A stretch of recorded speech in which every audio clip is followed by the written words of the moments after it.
संत समाज, सज्जनों और देवियों, मनुष्य अपनी गरिमा को समझे और अपनी गरिमा को सुरक्षित रखे। यही धर्म है और यही अध्यात्म है। अपनी गरिमा को ये समझता नहीं, भटकता।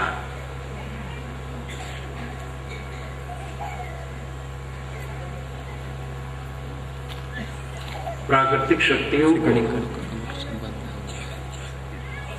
देवता मान करके कभी बड़ी प्रार्थनाएं की गई थी, लेकिन ऋषियों ने उसको मोड़ा आत्मा की तरफ। वेदों में ब्रह्म कहकर के प्राकृतिक शक्तियों के लिए निर्देश किया गया। यहां तक कहा गया जगत और स्थावर दोनों की आत्मा सूर्य। ऋग्वेद के प्रथम मंडल के 115वें सूक्त का पहला मंत्र, उसमें आता है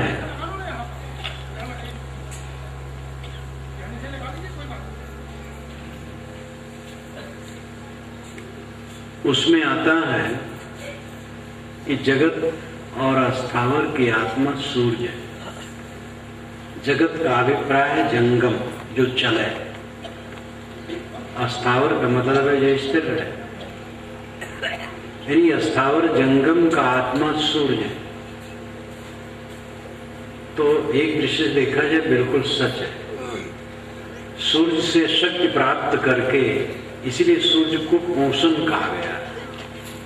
वो सबका पोषण करता है। लेकिन ये भौतिक क्षेत्र की बात हुई। ऋषियों ने प्राकृतिक शक्तियों से ऊपर चिंतन करना आरंभ किया और आत्मा के विषय में उन्होंने जोर दिया। उपनिषदों में इसका खुलासा हुआ। कबीर वाणी आत्मा पर जोर करने वाली, सूफी संतों ने आत्मा पर जोर दिया और दुनिया के जितने विचारक हैं जब भावुकता से ऊपर उठे तो उन्होंने आत्मा पर ही अपना लक्ष्य स्थिर किया। भक्त मानता है भगवान मुझसे अलग है। विवेकी मानता है मैं और भगवान दो नहीं। जीव ब्रह्म की एकता वेदांत में बारंबार जोर देके कहा गया। जीव ब्रह्म की एकता स्वामी शंकराचार्य की वाणी में बारंबार ही आता है। भक्त मानता है भगवान हमसे अलग है, हम अलग हैं। विवेकी मानता है परम तत्व मुझसे अलग नहीं। पात्रता दुनिया में अलग अलग हुआ करते। कुछ ऐसे लोग होते हैं जो भावुक होते हैं, अलग देवता मान के पूजते हैं, अलग ईश्वर मान करके कीर्तन करते हैं, तो उनका अपना मूल्य है। वे अपने मन को उसी ढंग से समझा करके कुछ रास्ते पर लाते हैं, लेकिन अंतिम गंतव्य, अंतिम लक्ष्य जो है वो बाहर नहीं मिलेगा। इसीलिए सदगुरु कबीर ने कहा झगड़ा एक बढ़ो राजा राम, जो निर्वारे सो निर्वाण। ब्रह्म बड़ा की जहां से आया, वेद बड़ा की जिन उपजाया। ई मन बड़ा की जय मन माना, राम बड़ा की रामय जाना। ब्रह्म ब्रह्म कबीरा फिरे उदास, तीर्थ बड़ा की तीर्थ का दास। ये थोड़ी सी पंक्तियां इतनी महत्वपूर्ण है। झगड़ा एक बढ़ो राजा राम। अरे राजा राम, एक बहुत बड़ा झगड़ा बड़ा है। राजा राम साहब मनुष्य को कहते हैं। मनुष्य राजा राम, यही राम, यही राजा, यही श्रेष्ठ। आप कबीर वाणी को देखिए, वो सदैव मनुष्य से बात करते हैं। अन्य कवि श्री राम से बात करते हैं, श्री कृष्ण से बात करते हैं, स्थूल भगवान, देहधारी भगवान से बात करते हैं, नहीं तो परोक्ष भगवान से बात करते हैं। कबीर साहब किसी भगवान से बात नहीं करते, मनुष्य से बात करते हैं, इंसान से बात करते हैं। पंडित, योगी, अवधूत, भाई, अनेक संबोधन उनके हैं, लेकिन सभी संबोधन मनुष्य में निहित है, मनुष्य से बात करते हैं। ज्ञान विज्ञान का शोधक मनुष्य है और ज्ञान विज्ञान का श्रोता भी मनुष्य ही है, जानवर नहीं। और मनुष्य से ऊपर भी कोई शक्ति नहीं है जो सुने। सुनने की शक्ति और कहने की शक्ति वर्णात्मक शब्द ये मनुष्य में है।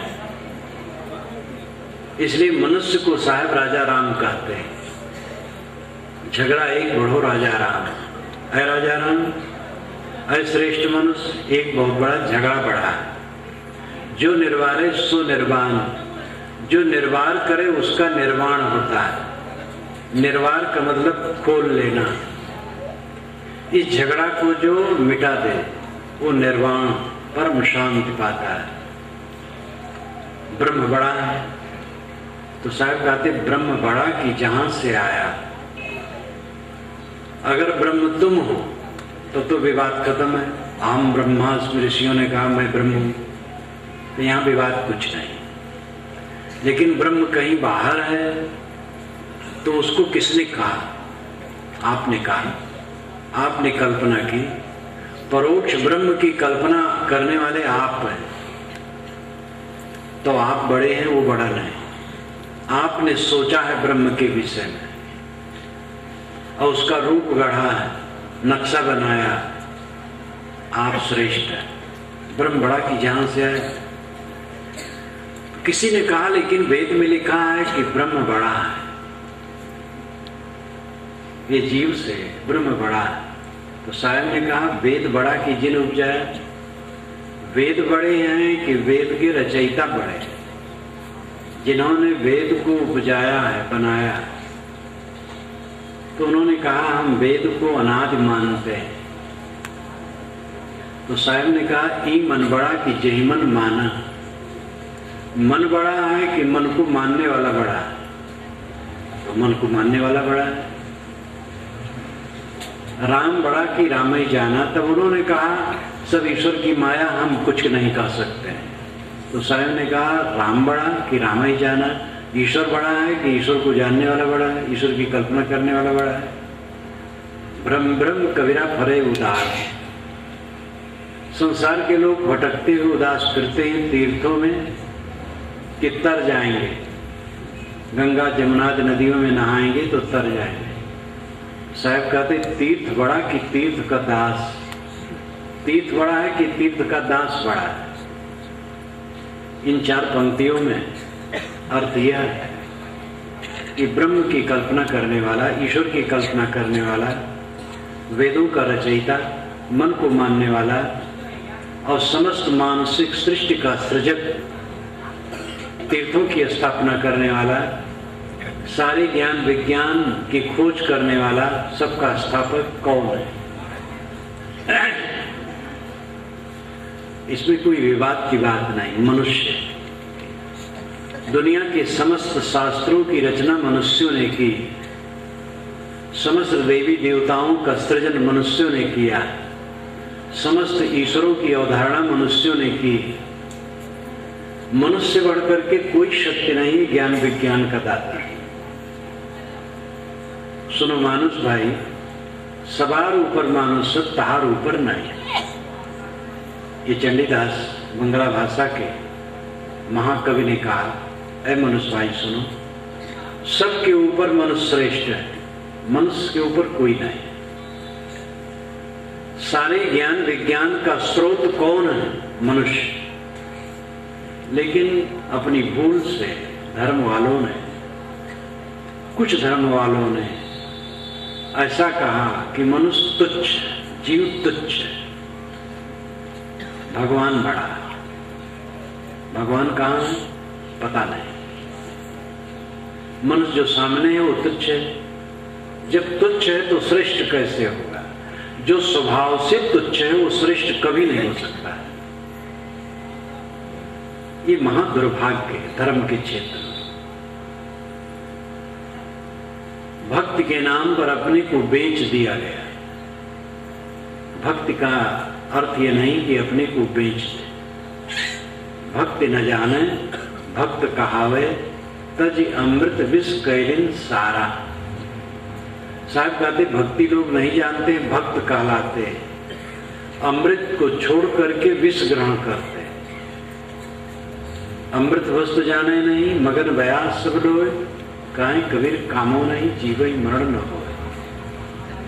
लोग अमृत वस्तु नहीं जानते और विषय वासना में ही मगन है।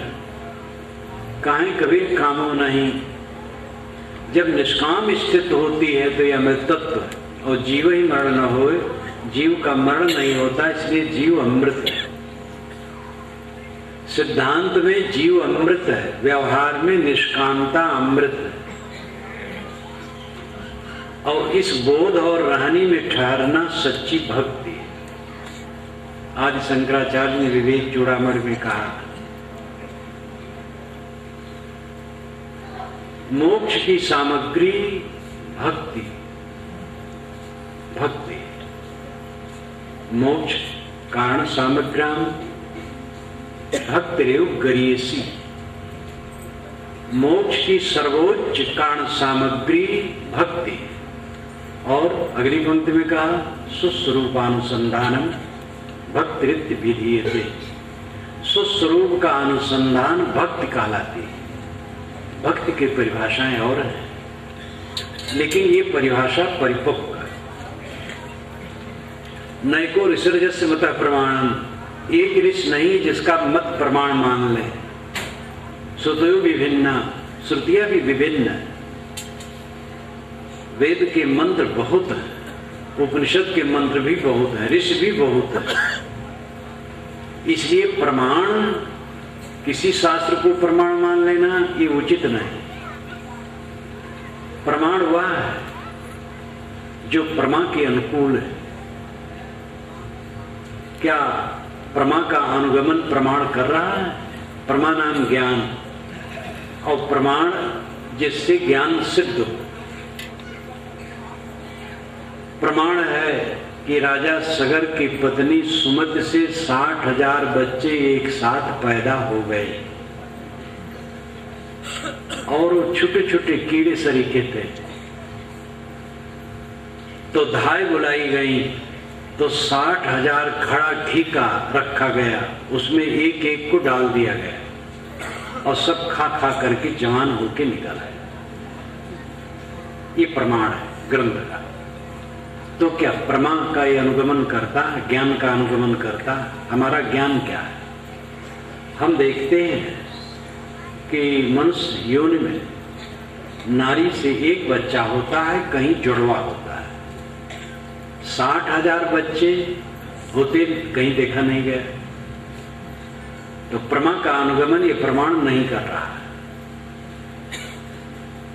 महाराज राम का जब जन्म हुआ तो अयोध्या में उत्सव मनाया जाने लगा, जन्मोत्सव। तो 1 महीना तक सूरज आकाश में रुक गया। जन्मोत्सव देखते देखते विमोहित हो गए। मास दिवस का दिवस भा मरम न जाने कोई। रथ समेत रवि थाक्यो निशा कवन विधि हुए। मास दिवस का दिवस हो गया, 1 महीने का दिन हो गया। मरम न जाने कोई, लेकिन इसका मरम कोई नहीं जाना। इसीलिए वाल्मीकि जी ने लिखा नहीं, वाल्मीकि रामायण में नहीं। वो मरम नहीं जाने, जब कोई नहीं जाना तो वाल्मीकि जी कैसे जाने? लेकिन 16वीं शताब्दी में गोस्वामी जी जान गए। तो उन्होंने लिखा कि महाराज राम के जन्मोत्सव में 1 महीना सूरज आकाश में खड़ा रह गया। ये प्रमा का अनुगमन नहीं करता, ये प्रमाण प्रमा का अनुगमन नहीं करता। सूरज रुक नहीं सकता। वैज्ञानिक दृष्टि से तो पृथ्वी घूमती है, लेकिन सूरज में भी अपनी क्रिया है।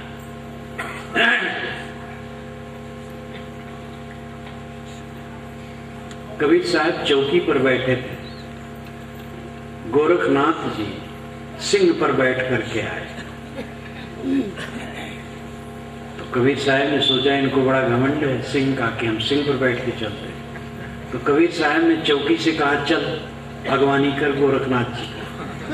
चौकी चल पड़ी। गोरखनाथ जी घबरा गए। जिसके कहने से चौकी चलती उससे मैं क्या बात करूं। कबीर साहब ने कहा नहीं गोरखनाथ जी आप आए हैं तो हो जाए बात। तो गोरखनाथ ने एक त्रिशूल गाड़ा 40 हाथ ऊंचा, 40 हाथ लंबा त्रिशूल लाए। तो उसके नोक पर जाकर के बैठ गए गोरखनाथ। सोचे होंगे कबीर क्या करेंगे। तो कबीर ने एक सूत फेंका आकाश में, 80 हाथ ऊपर चला गया। उस नोक पर जाकर के साहब बैठ गए। तो गोरखनाथ कहे भैया आपसे हम पेश न पाए। कबीर साहब जीत गए, गोरखनाथ हार गए। लेकिन पहली बात तो यह है कि गोरखनाथ महाराज के 300-400 वर्ष बाद कबीर साहब हुए, तो दोनों से मुलाकात कैसे हुई। सिंह पर बैठ करके कोई आ सकता है, चौकी को कहे चल तो चौकी नहीं चल सकती। त्रिशूल पर भी बैठना मुश्किल है, सूत पर बैठना तो और मुश्किल है। तो ये सब कहानियां धर्म ग्रंथों में लिखी जाती है। कबीर साहब ने चमत्कार का घोर खंडन किया है। कबीर साहब आग के गोला थे। धर्म के क्षेत्र में कबीर अद्वितीय, सत्य कहने में निर्भय। जो कथनी वो रहनी, जो रहनी वो कथनी।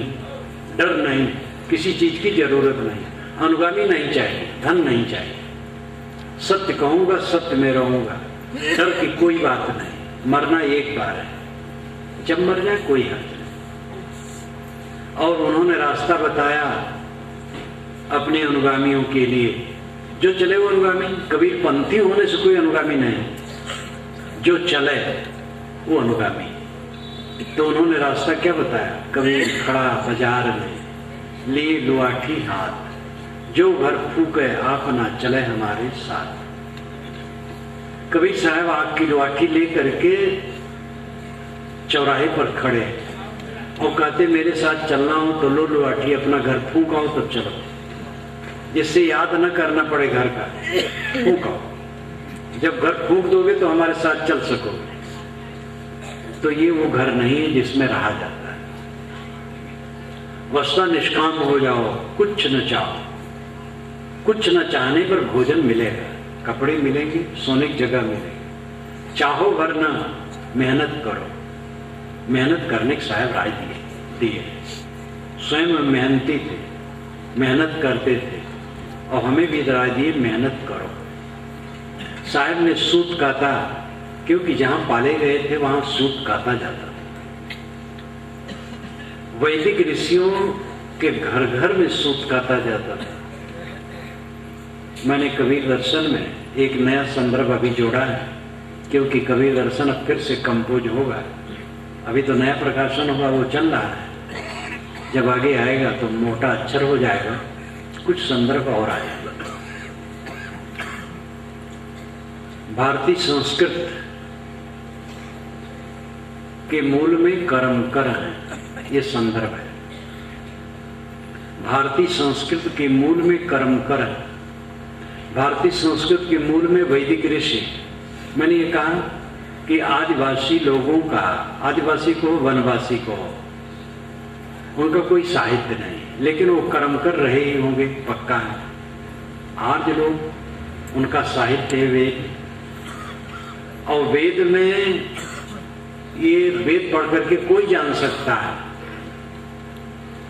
कि समस्त वैदिक ऋषि चरवाहे थे, गाय चराते। और इतना ही नहीं, दवाई कूटते हैं, भाड़ भूजते हैं, लकड़ी छीलते, कारो रहम ततो विषगोपल प्रक्षणी नाना, कारू अहम, मैं कारीगर हूं, ततो विषक मेरा पिता, विषक है वैद्य, उपल प्रक्षणी नाना मेरी नम्र माता, जो भूनती भड़बूझ।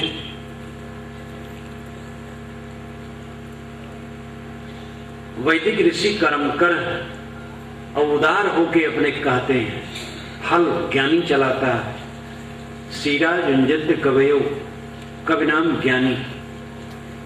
हिंदी में तो कवि का अर्थ है जो कविता लिखे और एक बोतल शराब पी करके मंच पर कविता गावे, लेकिन संस्कृत भाषा के अनुसार कवि का अर्थ है क्रांति दृष्टा, आर पार को देख लेने वाला ज्ञानी।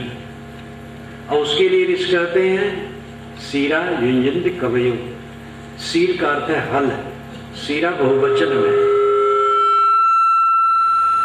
ज्ञानी लोग हल चलाते हैं।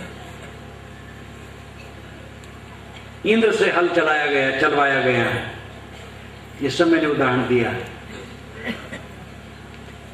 कबीर साहब उन्हीं कर्मकरों के पक्षधर, उन्होंने बारंबार अपनी को जुलाहा कहा, जुलाहा घर में पाले गए, जुलाहा कहा।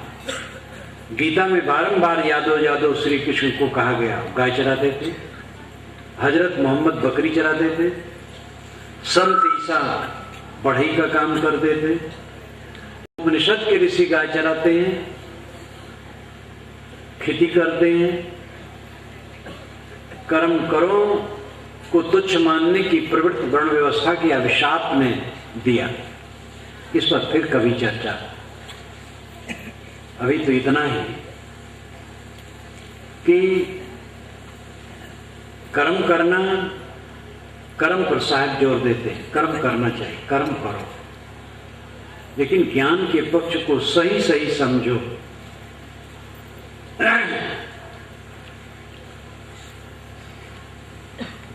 मनुष्य का अस्तित्व सर्वोच्च, आप अपने महत्व को समझें। सत्य वही कह सकता है जो अपने घर में आग लगा दे। वह घर कौन है? अहंकार ममकार। अहंकार ममकार छोड़ दो, फिर सेवा करो, विनम्र रहो, परिश्रमी रहो। सत्य का ज्ञान कबीर साहब ने कहा,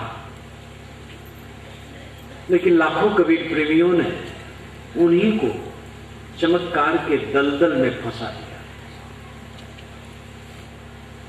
और इतना इतना साहित्य लिखा गया चमत्कार पूर्ण उनके ऊपर के हद हो गए। लेकिन उनकी वाणी प्रसिद्ध है, बीजक मुख्य ग्रंथ है, लेकिन साखी और शब्द में उनके सब चमत्कार नहीं बताते, निर्णय की बात बताते हैं।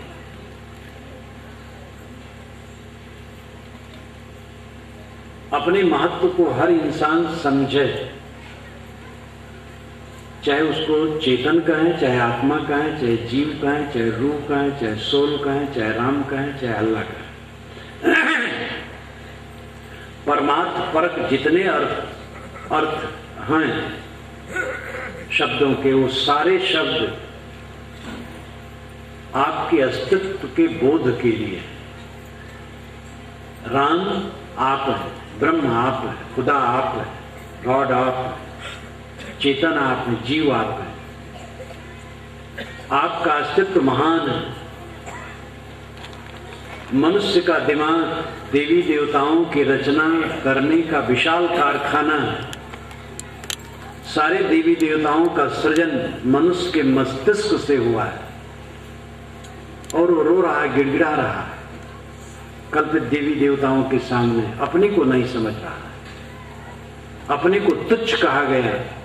जीव तुच्छ, जीव तुच्छ है तो श्रेष्ठ कौन है? ये अपने अज्ञान से अपने को तुच्छ कहा रहा है। ज्ञान विज्ञान का स्रोत कहीं है ही नहीं।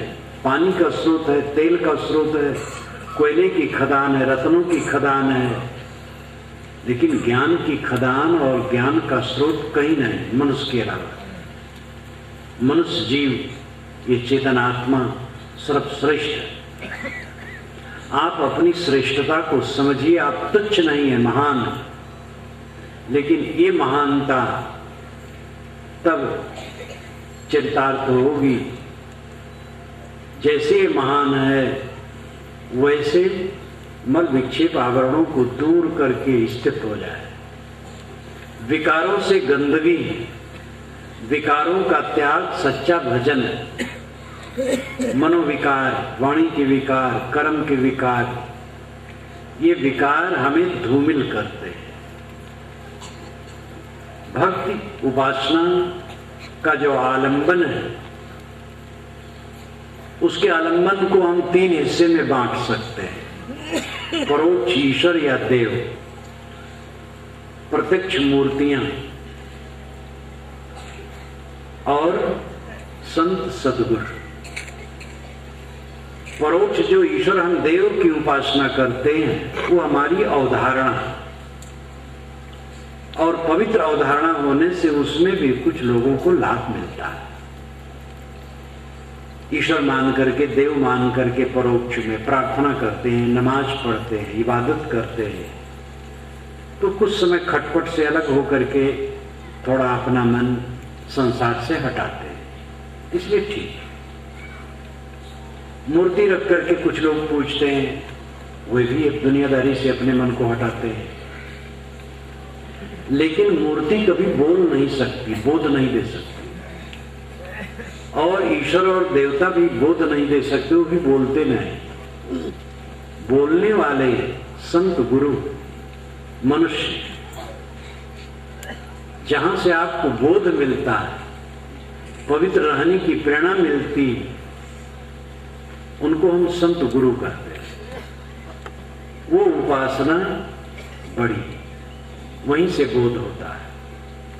इसलिए उपनिषद के ऋषियों ने और निर्गुणी धारा के संतों ने तो गुरु को श्रेष्ठ माना ही। उपनिषद अर्थ ही इसीलिए बना, शब्द ही बना, उप निकट निषद बैठना, गुरु के निकट बैठना।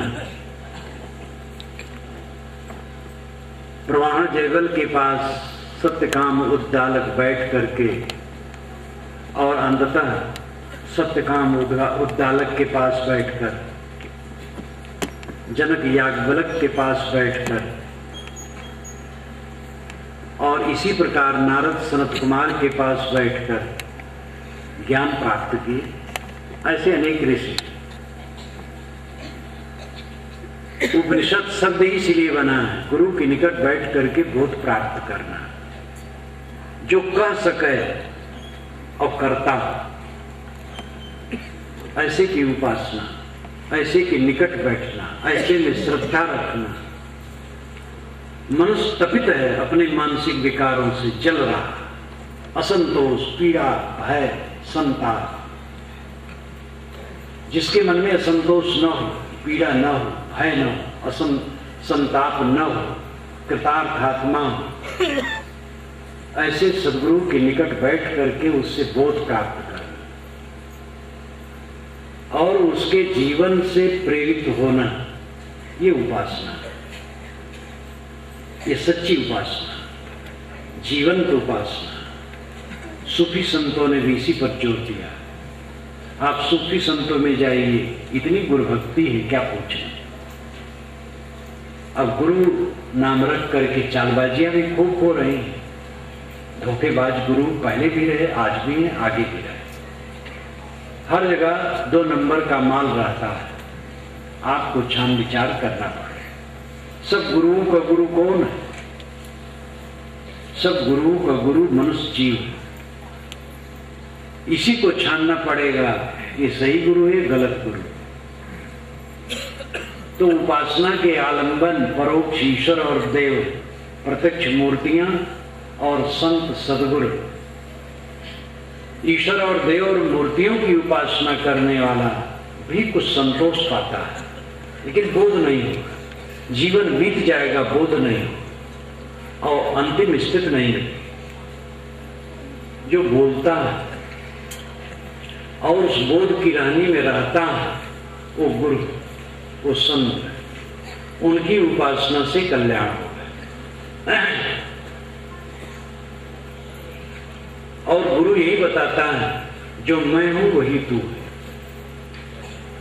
तू अपने को देख, अपने में ठहर।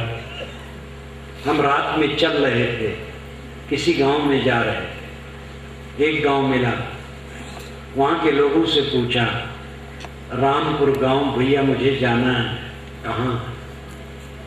उसने कहा, महाराज देखिए जो प्रकाश जल रहा है वही रामपुर गांव, नजदीक आ गए, आधा किलोमीटर। मैं प्रकाश देखते देखते वहां गया, लेकिन जब वहां गया तब प्रकाश को नहीं देखा, प्रकाश में देखा। वहां जाऊं और प्रकाश देख करके खड़ा रहूं तो लोग समझेंगे पागल है। दूर से तो प्रकाश देखना ठीक है, प्रकाश देखते देखते प्रकाश के पास पहुंच जाए, और जब प्रकाश के पास पहुंचे तो प्रकाश को न देख करके प्रकाश में देख। गुरु प्रकाश, गुरु को देखें, गुरु की भक्ति करें, लेकिन गुरु की भक्ति का अर्थ है गुरु के प्रकाश में देखें। जो गुरु कहते हैं उसको देखें, उसको समझें। तब तो जीवा यहाँ सदगुरु कबीर गए। कहा जाता है 5 बार गुजरात कबीर साहब गए, वहां के लेखकों ने लिखा है। गुजरात में तो उनके अवशेष फैले, मैंने यत्र तत्र लिखा भी। तत्वा जीवा ये 2 ब्राह्मण बंधु कबीर साहब के शिष्य थे, जहां आज कबीरवड़ खड़ा है, विशाल कबीरवड़। कुछ दिन रहे, चलने लगे, तत्वा जीवा ने पैर पकड़ लिया, महाराज आप यही रहिए, हम आपको चाहते हैं। साहब ने कहा, जो तू चाहे मुझको छाड़ सकल की आश, मुझे ही ऐसा होए रहो सब सुख तेरे पास। अगर तुम मुझे चाहते हो तो मेरे समान निष्काम हो जाओ, सारी आशा छोड़ो, बस सब सुख तुम्हारे पास है। मेरे पैर पकड़ करके क्या करोगे? साधु कहीं एक जगह रुकता है? साधु के पैर में तो चक्के लगे रहते, वो चलता रहता है। जो तू चाहे मुझको छाड़ सकल की आश, मुझे ही ऐसा हुए रहो सब सुख तेरे पास। कबीर साहब को अपने को देखने नहीं कहा, ज्ञान के प्रकाश में देखने का। इंसान के रूप में कृतार्थात्मा को हम गुरु कहते हैं, संत कहते हैं, और वही उपासना का मुख्य आलंबन है जहां से हमें बोध होगा और प्रेरणा मिलेगी।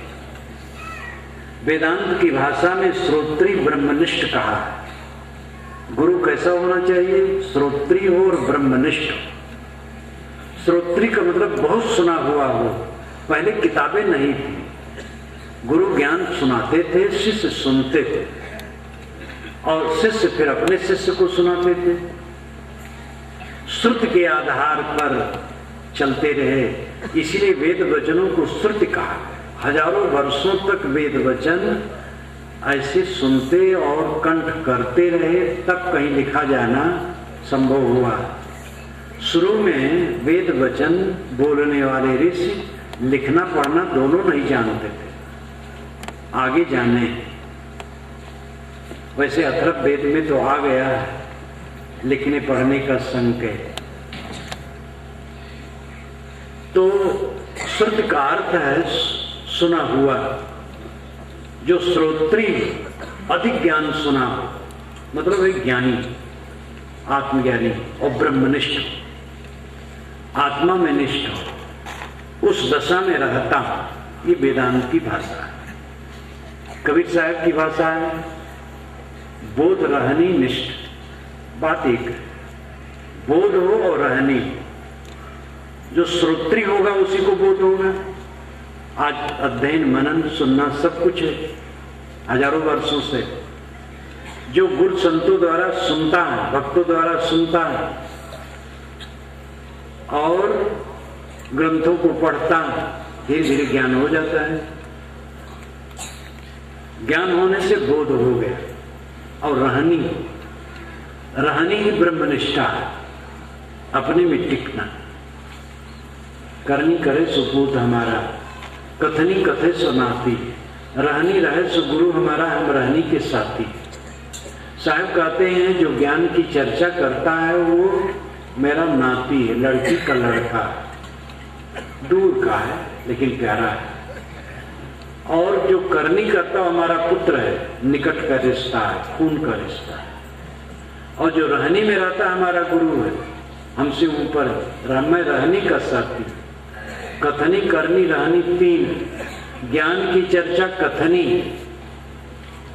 और ज्ञान का आचरण करनी और निष्काम होकर के टिक जाना रहनी। रहनी रहना, टिक जाना, ठहर जाना। बोध और रहनी निष्ठ गुरु होना चाहिए, जिसके स्मरण से, दर्शन से, सहवास से अपने में परिवर्तन है। आचार्य उपनय मानव ब्रह्मचारिणम कृणते ग्रह्मन्तः सा रात्रिस्त्रिस उदरे विभर्ति तम रात्रिस्त्रिस उदरे विभर्ति तम जातम दृष्टमभिसंयन्ते देवा। ये एक मंत्र वेद का आता है। आचार्य उपनय मानो, आचार्य उपनय मान होता है, खींच लेने वाला होता है। गुरु को वहां आचार्य कहा गया है। आचार्य उपनय मानो, उपनय मान, खींच लेने वाला। सदगुरु सत्पात्र शिष्य को अपनी तरफ खींच लेता है और इतने नहीं करता है। ब्रह्मचारिणम कृणते ग्रह्मन्तः, उस ब्रह्मचारी को, साधक को अपने गर्भ में कर लेता है, पेट के अंदर कर लेता है।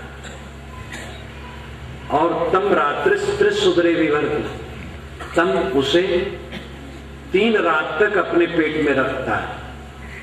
तम जातम दृष्टमभिसंयन्ते देवा, तब जब वो पैदा होता है तब देवता लोग उसके दर्शन के लिए आते हैं। ये अलंकारों में कहा गया, बहुत बढ़िया मंत्र और भाव है। सदगुरु शिष्य को खींच करके अपने गर्भ में कर लेता है। आध्यात्मिक, आदि भौतिक, आदि दैविक, ये 3 अविद्याएं हैं। इन 3 अविद्या रूपी रात्रि जब तक खत्म नहीं होती है तब तक शिष्य गुरु के गर्भ में रहता है। जब गुरु के ज्ञान से, उसके सहवास से ये तीनों अविद्याएं कट जाती हैं, तब वह पैदा होता है। तब देवता लोग, यानी सज्जन लोग उसके दर्शन के लिए आते हैं।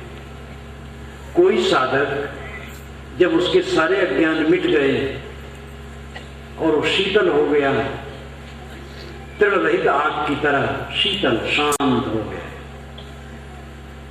तब जिज्ञास उसके दर्शन करके, उसका ज्ञान लेकर के कल्याण करते हैं।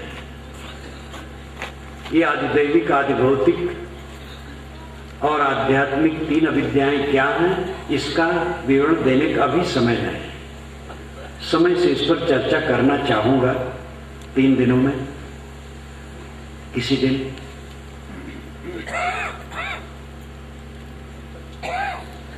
सारे अज्ञान के निवृत्त हो जाने पर वह ब्रह्मचारी मानो जन्म लेता है। इसीलिए संस्कार द्विजते कहा गया। जब संस्कार हो गया तो द्विज कहलाने लगा। संस्कार का मतलब है धो देना, साफ हो जाना।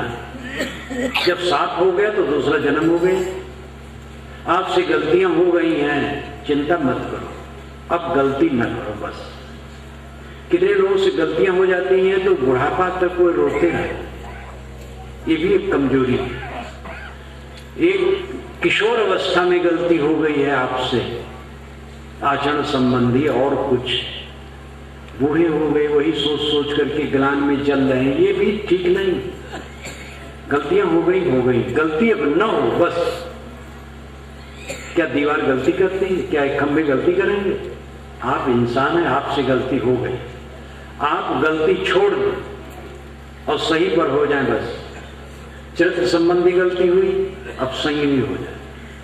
धन संबंधी गलती हुई, अब संतोषी और ईमानदार हो जाए। करुणा और दया संबंधी गलती हुई, अब करुणाशील हो जाए। गलतियां जो हो गई छोड़ दे, संस्कार कर ले, धो ले। एक अनगढ़ पत्थर को रगड़ कर, तराश कर, मांझ कर, सुंदर मूर्ति का रूप या अनेक वस्तुओं का रूप दिया जाता है पत्थरों को, वो संस्कारित होता है। हीरा खदान से निकलता है, 10,000 अगर दाम है, तराशने पर 1 लाख हो जाता है, 10 गुना दाम बढ़ता है। आपका जीवन हीरा है, लेकिन हम जीवन को और खराब करते चले जाते, इसको मांझते नहीं। जवान हुए, तंबाकू भर ली मुंह में, पान भर ली, सुपारी भर ली, अच्छे अच्छे विद्वान अनेक दुर्व्यसनों में डूबे हैं, जीवन को खराब करते जाते हैं। जो गलतियां हुई उसकी चिंता मत करो, अब गलतियां न करो, तो मानो फिर से जन्म हो गया। संस्कार विजिच्यते, संस्कार हो गया तो द्विज हो गया, दोबारा जन्म हुआ हो गया। और रूढ़ करनी है क्या कि जनेऊ जिसके गले में डाल दिया गया और गायत्री मंत्र सुना दिया गया, उसका संस्कार हो गया, वो ब्राह्मण है। बाकी लोग ब्राह्मण नहीं हो सकते चाहे कितने ज्ञानी। ये महाकुसंस्कार है। ब्राह्मण वह है जो आत्मज्ञानी, जिसका मन निर्मल है और आत्मज्ञानी वो ब्राह्मण है। इसलिए वेदव्यास ब्राह्मण थे, धीवरी तनय हो करके, भंगिम तरह हो करके पराशर ब्राह्मण थे, शूद्रा का पुत्र हो करके नारद ब्राह्मण थे। इसी प्रकार आप आगे भी समझ लें, जो ज्ञानी पुरुष हैं और निर्मल जीवन है वो ब्राह्मण है। उपनिषदों में तो ब्राह्मण उसी कहा गया है जो आत्मज्ञानी। तमेव धीरो विज्ञाय प्रज्ञान कुर्वीत ब्राह्मणा, ये बृहदारण्यक उपनिषद में कहा गया। तमेव धीरो विज्ञाय, आत्मज्ञान की चर्चा ऊपर की गई, तब कहा गया तम एव, तम नाम उसे, आत्मा में ही, धीरो विज्ञाय प्रज्ञान कुर्वीत ब्राह्मणा। ब्राह्मण को चाहिए, आत्मज्ञानी को चाहिए कि अपने आत्मा में ही मन ठहरावे, अलग न ले जाए। तमेव धीरो विज्ञाय प्रज्ञान कुर्वीत ब्राह्मणा। जब आत्मज्ञान हो गया, स्वरूप ज्ञान हो गया, तो अपने मन को स्वरूप में ही लगावे, आत्मा में ही लगावे, दुनिया में न लगावे। दुनिया का काम जो करना हो करे, दुनिया के काम करनी है, मननी नहीं। खेती करो, दुकान करो, नाली साफ करो, कपड़ा बुनो, फैक्ट्री में काम करो, दफ्तर में काम करो, लेकिन मनन करने योग्य आत्मा, आत्मा का चिंतन करो। आपके पास रहेगा क्या? एक परिधि होती है, एक केंद्र। तेली का बैल जीवन भर परिधि में घूमता, केंद्र में नहीं पहुंचता है। अब तो तेली का बैल कहो तो नवयुवक लोग समझेंगे नहीं कैसे कोल्हू होता था, क्योंकि कोल्हू खत्म, बीच में कोल्हू और तेली का बैल चारों तरफ घूमता, दिन भर घूमता रहता था बेचारा और पहुंचता नहीं। परिधि, ये मन जहां तक चलता है परिधि। अब आत्मा केंद्र, आप आत्मा जहां तक मन से सोचते हो परिधि में घूमते हैं। सोचना बंद हुआ, केंद्र में आ गए। सोचना बंद होना ही ध्यान है। ध्यानम निर्विषयम मनः, मन का निर्विषय हो जाना ध्यान है। योगस्य चित्तवृत्ति निरोधः, चित्त की वृत्तियों का निरुद्ध हो जाना योग है। सहज समाधि, साहब जिसको कहे वो क्या? सहज आपका आत्मा है, अपने आत्मा में रह जाना सहज समाधि, अपने में लौट आना सहज समाधि। आपका आत्मा, आपका अस्तित्व, आपका केंद्र।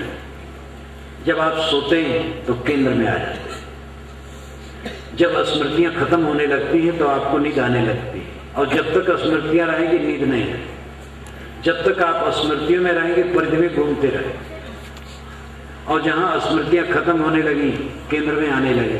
सारी स्मृतियां खत्म हुई, केंद्र में आत्मा में आ गए और शांत सो। मृत्यु अवस्था में यही होगी, सारी स्मृतियां खत्म होगी, अब आत्मा अकेले शरीर छोड़ के चला जाए। समाज में यही होता है, सारी स्मृतियां छोड़ करके अपने आप में टिक जाए। ये काम जो कर लेता है वो भटकता नहीं है, फिर हम अध्यात्मवादी मानते हैं कि जीवन में रहते रहते जो समाधि अभ्यास करता है, बैठता है एकांत में, अपने मन को समेट करके आत्मलीन हो जाता है, वो केंद्र में आके, और जब उससे उठता है तो विचारों के प्रवाह चलते हैं, लेकिन उन विचारों में निर्मलता रहती है और बोध सदैव रहता है कि विचारों से मैं भिन्न हूं। केंद्र में वो सदैव रहता है, विचार में रहता है तो भी केंद्र में रहता है, और जब समाज में रहता है तो भी केंद्र में रहता है, क्योंकि उसके विचार में भी केंद्र का बोध बना रहता है। जो अपने केंद्र में आत्मा में स्थित हो गया वो जन्म मरण के भटकाव से मुक्त हो गया। केंद्र में आ जाना, अपने आप को पा जाना, यही ब्रह्म को पाना है।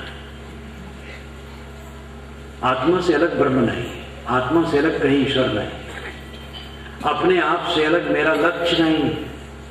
अलग जो कुछ है वो मन वाणी का विषय है, और मन वाणी का जो कुछ विषय है वो माया है। गोस्वामी जी ने पूरे मानस में बारंबार महाराज राम के सौंदर्य का वर्णन बहुत किया। कोई आया है आगंतुक तो महाराज राम के सूरत को देख करके वो मगन हो गया।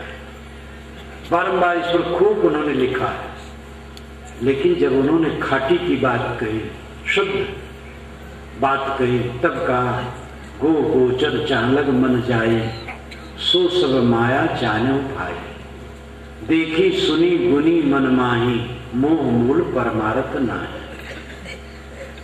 इंद्रिय और इंद्रिय के विषय जहां तक मन जाए सब माया है। जो देखोगे सुनोगे और सोचोगे वो मोह की जड़ बनेगी, परमार्थ उसमें नहीं। जवानी देखकर, सौंदर्य देखकर, जवान जवान स्त्री पुरुषों को देखकर, चिकने चिथड़े मकान देखकर, कारें देखकर, हवाई जहाज देखकर, किसी की मान प्रतिष्ठा देखकर, सब चमक दमक देख करके भटकेगा, पतन होगा और लाभ कुछ नहीं। और ये सब निरर्थक निस्सार, 4 दिन की चादरी फिर देवी रात। बड़ी बड़ी राजे महाराजे जमीन में लीन हो गए। हमारे सामने जवाहर, गांधी, पटेल, जिन्ना, बृहत्तर भारत, पाकिस्तान और हिंदुस्तान और बांग्लादेश के अनेक नेता जमीन में चले। कौन यहाँ रहता है? दादा बाबा हो परपाजा जिनके कोई बाणे हो, आंधर भय यो की फूटी तिन काहे सक्षाड़े, इस संसार सार को धंधा अंतकाल कोई नाही हो, उपजत बिनसत बार न लागे जो बादल की छाई हो, नाता गोता कुल कुटुंब सब इनकर कौन बढ़ाई है, काहे कभी लेकर राम भजे बिन बूढ़ी सब चतुराई। राम भजन आत्मस्थिति, कबीर साहब का राम भजन बाहर नहीं बजा, अपने में लौट आना। केंद्र में आ गए, राम में आ गए। परिधि में आदमी जीवन भर घूमता रहता। परिधि, मन परिधि, जहां तक सोचो परिधि चक्कर है, काटते रहो चक्कर। मन का भटकना बंद हुआ, केंद्र में आ गए, अपने मूल स्थान में आ गए। वो मूल स्थान आपका सर्वश्रेष्ठ है, उससे श्रेष्ठ कुछ नहीं। आप अपनी श्रेष्ठता को समझिए। इसी पर साहब ने कहा, झगड़ा एक बढ़ो राजा राम, जो निर्वाणे सो निर्वाण, जो निर्वाणता वही निर्वाण पाता है। आप तुच्छ नहीं, आप प्रतिबिंब नहीं, आप अंश नहीं, किसी ईश्वर के आप अंश नहीं। अनेक कुसंस्कार आए, जीव ईश्वर का अंश, ये महाकुसंस्कार। अंश नहीं, ये अविनाशी, अविनाशी अंश नहीं होता और वो अंश अविनाशी नहीं होता। इसको आप कहीं भी भुनाइए इस ज्ञान को और बातचीत कीजिए। अंश का मतलब टूटा हुआ है। एक लकड़ी 10 हाथ की है, एक फिट काट दी गई तो 1 फिट वो अंश हो गई। तो टूटी हुई चीज है, कटी हुई चीज है, और कटेगी, विकारी है। जब अविनाशी है जीवात्मा तो अंश कैसे है, और अंश है तो अविनाशी कैसे है? आप ये भी समझिए कि वैष्णव में विशिष्टा द्वैत मत केवल मानता है कि जीव ईश्वर का अंश है। द्वैत मत वाले नहीं मानते। वही वैष्णव जो द्वैत मत वाले हैं वो ये नहीं मानते जीव अंश है किसी का। तो इसलिए अंश है जीव, ये एक मत का कथन है, सार्वभौमिक सत्य नहीं, प्रमाण नहीं, प्रमाण वर्ग है। और इसके विरुद्ध भी प्रमाण है, ना स्वाभाविका परमात्मा अंश जीवितवाच्यम, ये जीव किसी परमात्मा का अंश नहीं है। निष्कलम निष्क्रियम शांतम निर्वध्यम निरंजनम, ये तो निष्कल कला रहित अंश रहित है, निर्मल निरंजन है। ना जायते मृत्य वा विपश्चित नायम कुतश्चित न बभूव कश्चित, ये शुद्ध वचन है। न ये जन्मता है, न मरता है, न किसी से होता, न इससे कुछ होता है। नायम कुतश्चित न बभूव कश्चित, कुतश्चित कश्चित न बभूव, इन तीन पदों पर ध्यान दे। कश्चित कोई, कुतश्चित किसी से, न बभूव नहीं पैदा होता है। किसी ईश्वर ब्रह्म से जीव पैदा नहीं होता है। अजो नित्य शाश्वत एवं पुराणों, ये तो अजन्मा है, शाश्वत है, पुराण पुरुष है। न हन्यते हन्यमाने शरीर, ये प्रमाण है। और ये प्रमाण प्रमा के अनुकूल है, ज्ञान के अनुकूल है। या तो जीव ये आत्मा को मानो कि विकारी है, नश्वर है। जब नश्वर है तो बातें खत्म सब। अगर अविनाशी है, जिस पर सिद्धांत टिका है, तो जब अविनाशी है तो अंश कैसे हो गई? हम ईश्वर की पत्नी हैं, ईश्वर हमारा पति है। यह ईश्वर हमारी पत्नी है, हम उसके पति हैं। ये दोनों प्रकार की भक्ति चली। इस पर भी समय से चर्चा बन पड़ेगी तो करूंगा। ये सब कुछ संस्कार है। शुद्ध वचन ऐसे नहीं, न वेद में है, न उपनिषद में है, न 6 शास्त्र में है। कबीर ने इसका खंडन किया है, लेकिन विद्वानों ने कबीर की वाणी में ही ये रसिक भाव ला दिया है। इसको आप कबीर दर्शन में देख सकते हैं और बीजक की व्याख्या में पूरा देख सकते हैं। इस पर भी अवसर आएगा तो चर्चा करूंगा। ना आप किसी की पत्नी है, न किसी के पति। ये आत्मा ये सब कुछ नहीं, न पत्नी है, न पति, न अंश है, न अंशी है, न विकारी। ये निर्मल शुद्ध बुद्ध है। आपका स्वरूप शुद्ध बुद्ध है। आप देह नहीं, शुद्ध निर्मल आत्मा है। अपने को पहचाने, अपने को स्त्री पुरुष न माने, अपने को काला गोरा न माने, ब्राह्मण शूद्र न माने, हिंदू मुसलमान न माने, धनी गरीब न माने, शिक्षित अशिक्षित न माने, छोट बड़ा न माने। ये आत्मा निर्मल है और एक समान है मौलिक रूप में। देहोपाधि से ये चीजें हैं। कोई प्रतिभावान है, कोई प्रतिभाहीन है, कोई सुंदर है, कोई कुरूप है, इससे कुछ फर्क नहीं पड़ता। अंदर में जो आपकी ज्योति है, ज्ञान ज्योति, वो तो समान है। उस ज्ञान ज्योति में जो स्थित हो गया, उसके लिए कुछ नहीं। शुद्ध के ऋषि कहते हैं कि काना आंख, शरीर काना हो गया तो आत्मा काना नहीं, शरीर कोढ़ी हो गया तो आत्मा कोढ़ी नहीं, शरीर अपंग हो गया तो आत्मा अपंग नहीं। आत्मा तो अजीर्ण है, वो जीर्ण नहीं होता है, शुद्ध बुद्ध है, निर्मल है। आप निर्मल है, उस निर्मलता को लाना है, खास बात है। अपने को पहचाने और अपने को पहचान करके अपने मन को निर्मल कर, यही अध्यात्म और यही धर्म है। ये किसी संप्रदाय की चीज नहीं है। संप्रदायों के रंग में रंग करके इतना अनर्थ किया गया है कि मेरे ही संप्रदाय से कल्याण और स्वर्ग है, दूसरे से नरक है, बंधन है। ये संप्रदाय ने बड़ा धमा चौकड़ी मचाया है और इस पर भी प्रश्न पड़ेगा तो कहा जाएगा। आप लोग जानते भी हैं, एक संप्रदाय दूसरे संप्रदाय को मानता है वो भव में भटकने वाले या नरक में जाने वाले। जो पुनर्जन्म मानते हैं वो कहते हैं दूसरे मत वाले चाहे दूध के धोए हो, उनका मोक्ष तब होगा जो हमारे मत में दीक्षित होकर साधना करें। अगर अच्छा काम करते तो स्वर्ग तक पाएंगे, बस मोक्ष नहीं पाएंगे। और जो पुनर्जन्म नहीं मानते हैं वो कहते हैं जो मेरे मत में नहीं होगा, दूध का धोया हो तो भी उसको नरक में जाना है, हमारे मत वाले ही स्वर्ग जाएंगे। ये सब संकुचितता है।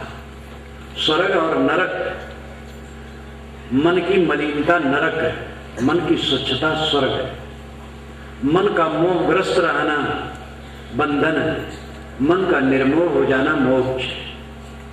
इसलिए मोक्ष और स्वर्ग नरक और बंधन ये सब व्यक्तिगत विषय, संप्रदाय का विषय नहीं। लेकिन संप्रदाय ने बहुत तमाचौकड़ी की और साहब ने ये सब का खंडन किया। इसीलिए आपको मैं कई बार कहता हूं कि बीजक आप पढ़िए, पूरे बीजक में कबीर पंथ शब्द तक नहीं, न कोई नियमावली, सत्य का उद्घाटन है पूरे बीजक। वो एक ऐसे संत हुए हैं जो वैज्ञानिक दृष्टिकोण वाले थे, धर्म में विज्ञान और भी संत किए, ऋषि मुनि भी किए, केवल कबीर ही नहीं किया इसी बात और जगह जगह है। लेकिन जंजाल हो, कबीर वाणी पढ़े एकदम बिल्कुल जो यहाँ कहते वही वहां कहते हैं। एक पंडितानी रहे यहाँ इलाहाबाद में, भी शायद हो, दोनों पत्नी यहाँ हैं। हमारी बीजक की व्याख्या वो दोनों खूब पढ़ते थे। तो अपनी भाषा में कहे, का साहब बाबा के माल में 2 नंबर नहीं। कवि साहब को बाबा कहते थे, बाबा के नाम में, बाबा के माल में 2 नंबर नहीं। बीजक व्याख्या पढ़ती हूँ, कहीं 2 नंबर का माल नहीं, सब 1 नंबर का। तो अन्य संतों, ऋषियों, महर्षियों ने भी ज्ञान की बातें कही, लेकिन नेत्रहीन विवेक करना पड़ेगा। शंकराचार्य ने उपनिषद भाष्य में लिखा है कि सैकड़ों श्रुतियां परस्पर विरुद्ध, उनके व्याख्याकारों के आचार और मान्यताओं में अंतर है, इसलिए इसमें संगत बैठाना सबके बस की बात नहीं। मैं अपनी शक्ति और बुद्धि के अनुसार ये काम करूंगा। ये मैंने उपनिषद स्वरूप की भूमिका में उदाहरण दिया है।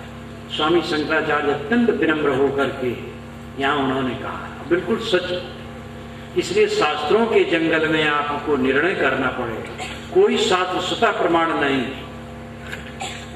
प्रमा के अनुसार प्रमाण होना चाहिए। यानी जो सच्चा ज्ञान है उसकी वकालत करे जो वचन, वही वचन माननी है, लिखा होने से माननी नहीं। तो मूल बात यह है कि आप हीन नहीं, आप तुच्छ नहीं, आप महान हैं। आप छोटे बड़े नहीं, मूल रूप में समान है। मर्यादा में बाहर पिता पुत्र, गुरु शिष्य, पति पत्नी, भाई भाई, छोटे भाई, बड़े भाई, ये सब होता है। आत्मा शुद्ध बुद्ध निर्मल है, अपने आत्मा को पहचाने और अपने आत्मा को ये मानसिक मलिनता के दलदल से निकाले। इसी के लिए सत्संग है, सेवा है, स्वाध्याय है, साधना है, और यही काम करने वाला मनुष्य सफल है। बाकी दुनिया के चमक दमक में भूल जाने वाले, उनको रोना है, अवंत में रो करके जाना है। ऐसा हम जिए कि रो करके न जाना हो। इसी के साथ मैं अपनी वाणी को विराम देता हूँ।